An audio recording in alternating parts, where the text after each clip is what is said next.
教育部最近有发公文予全国的大专校院，讲明伫这114学年学杂费会当起0.7%，学校总共若是有要调整，会当赶紧申请。公立的大学一学期会当起179块，也若私立的大学一学期是会当起347块。也毋过有私立的大学校长就表示，起这寡钱尔可能无啥帮助。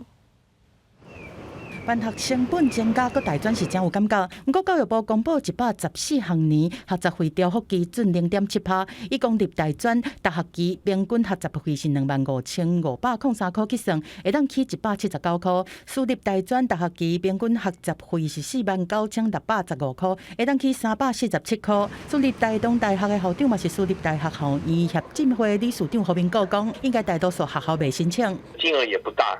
350吧，可能就吃一餐就结束了，对学生的冲击也不大，对学校帮助也不大。那所以我在想，可能很多学校就不申请了啦。何明国讲，调幅的比例和审核的机制是两件代志。以去年做例，调幅0.61%，敢若一间学校申请嘛无通过。以台东大学来讲，即马政府当年3万5的学费补助，董事会是当年补助大家学生15000，基本上无调起的意愿。国立暨南大学的校长武东青讲，会照定数评估，再来决定敢要申请。 如果这些补助的这些项目没有什么变动的话，应该不会做调整啊。那个补助的预算有做变动，那就会变成要吃老本啊。吃老本的情况之下，就会才会去考虑到要去调节啊。国立大学校院协会声明讲，这2年国立大学必须家己去传真大条的经费来支应需要，学费调起0.7%，无法度支应爱家己传的经费，希望政府会当提升对大学校务需要的补助。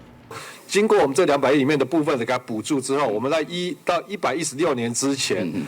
台湾的孩子都不用再增加学费。教育部处长叶秉成14日的立法院讲，大学要募款是愈来愈困难，因为行政院提出因应国际情势、强化经济社会和国土安全韧性特别条例草案，有200亿用伫咧强化高教人才的培育，会编列预算来补助大学，至少114年到116年的学杂费未增加。记者综合报道。